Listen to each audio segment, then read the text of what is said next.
Welcome to this explainer.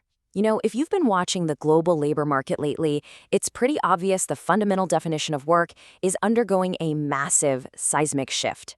Today, we're totally skipping the opinion pieces and hot takes. Instead, we're going to weave together the latest academic and strategic research to really understand this transformation. And as we go, we'll be explicitly highlighting the specific authors bringing us these absolutely vital insights. Here's our roadmap for today. 1. Redefining modern work types. 2. The platform labor crisis. 3. The new psychological contract. 4. Virtual leadership and well-being. And 5. Influencing future career choices. Let's dive right in. Section 1. Redefining modern work types. The remote and nomad foundation. We're starting our journey by looking at the physical relocation of work itself. For this, we're leaning on a 2024 white paper by Fragaman and the Business Advisory Group on migration. Their research lays down a really clear definition of the emerging digital nomad. Because look, this isn't just someone checking emails on a beach vacation, right? It's actually a legally distinct category of worker. They live in a foreign country, but they provide services strictly to external clients, which means they completely bypass the local labor market. And this distinction is huge because it radically complicates international tax and employment laws. Now, sure, the whole laptop at sunset aesthetic looks amazing, but Fragaman's analysis digs way deeper into the ESG, that's environmental, social, and governance, impacts of this lifestyle. On the social side, nomads are great. They inject foreign capital and really boost local economies. But on the governance side, oh man, they create massive compliance headaches for their employers when it comes to things like visa regulations and tax jurisdictions. So, to clear up the confusion, Fragaman makes a really critical distinction here. Think about an in-country remote worker. They might never actually see the inside of their company's physical office, but they still live in the exact same legal jurisdiction as their employer. A digital nomad, on the other hand, breaks that geographic and legal link entirely. Building perfectly on this idea of geographic flexibility, researchers Kieran Convoy, Darja Schmide, and their colleagues mapped how the software industry shifted from, forced working from home to a voluntary work-from-anywhere model. And their research shows that this shift absolutely requires what they call scales autonomy. Basically, you have to deeply trust your people and decentralize decision-making, mostly because you literally can't micromanage a global team. The direct result of this? Well, half-empty offices are now just a permanent reality in these flexible arrangements. Moving on to Section 2, the platform labor crisis, the gig shift. Let's see how this intense digitization of labor is actually creating systemic friction. We're drawing heavily here on findings from the European HUSH and PLUS research projects. These initiatives explore the much more precarious side of digital work. They focus on what they term the crisis of the wage labor system and the platformization of the employment relationship. So we're not talking about highly paid software engineers anymore. This is about how smart platforms are fundamentally altering the employment relationship for literally millions of gig workers across the globe. The HUSH and PLUS researchers draw a really stark contrast here. Think about a traditional employee. They enjoy geographic stability, and they interact with, human management. But the platform laborer? They operate in a highly precarious gig economy. They're just one part of a vast global digital supply chain, and they answer not to a human manager, but to an algorithmic boss. It's a profound systemic structural shift in how labor is organized and valued today. All right, Section 3, the new psychological contract, the shift in feelings. Having explored the where and the how of modern work, we really need to transition to the feelings of work. Like, how does all this impact our human connection to the job? Well, we begin with the foundational theories of Denise M. Rousseau. Back in 2001, Rousseau published pivotal work defining the psychological contract. And to be clear, this isn't a piece of paper you sign for HR.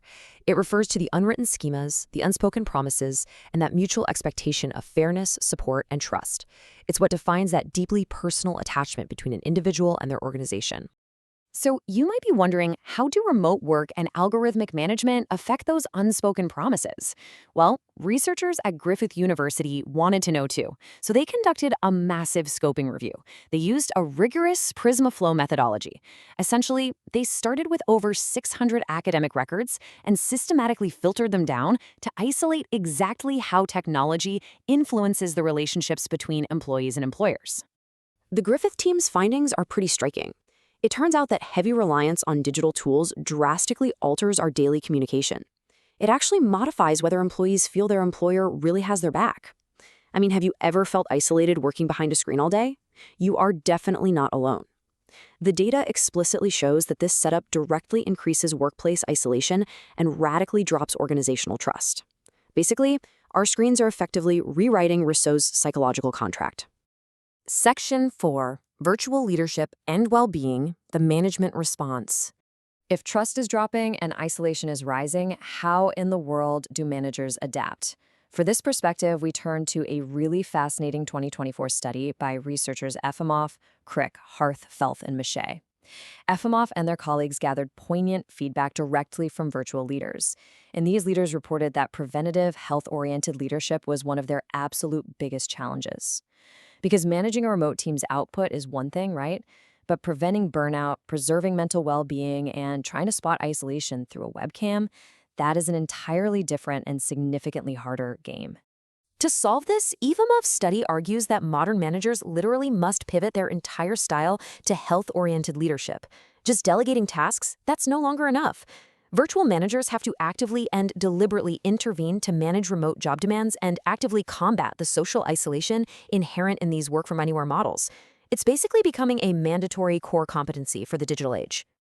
Section 5. Influencing Future Career Choices, the Next Generation. Finally, we have to ask, how does this whole complex tapestry of global nomads, algorithmic gigs, and fractured psychological contracts look to someone who is just entering the workforce? This brings us to the work of Ria Jean T. Alabio and her colleagues. Published in the Cognizance Journal in 2025, Alabio's comprehensive study looked at the hard data to see what actually drives the next generation when they step into this somewhat chaotic modern labor market. They wanted to figure out exactly what fresh college graduates are weighing when deciding on their futures. Their findings show that graduates are absolutely not walking in blind. Sure, their career paths are shaped by things like curriculum satisfaction and entry-level work requirements, but critically, they are directly molded by shifting economic realities and rapidly changing industry trends. These young professionals are acutely aware of the gig economy and the remote work landscapes that we've mapped out today, and they're planning their professional lives accordingly. Section 6. Synthesizing the Future of Work. Understanding the future of work isn't about looking at just one single trend in isolation. It really requires bringing all of these diverse academic perspectives together to see the full picture. So this table serves as our final map, summarizing the incredible researchers we've highlighted today. Fragelman gave us the foundational mechanics and ESG impacts of digital nomads. Schmidt and Conboy mapped the software industry's demand for scaled autonomy. The Hush and Plus projects completely exposed the precarious algorithmic reality of the gig economy. Rousseau, alongside Griffith University, showed us exactly how digital shifts fracture psychological trust. Efimov and colleagues provided the management solution, health-oriented virtual leadership. And finally, Alabio and her team identified how all of these factors shape tomorrow's graduates. Based on everything these researchers have so rigorously uncovered, the ultimate takeaway isn't just that work has changed, it's that the very relationship between human beings and their employers has been fundamentally rewritten. So I'm going to leave you with this to consider. As work continues to fracture across borders and algorithms, how will your organization rewrite its psychological contract to attract, manage, and protect the next generation of hybrid workers? Thank you so much for joining me on this deep dive. Keep learning, and I'll see you in the next explainer.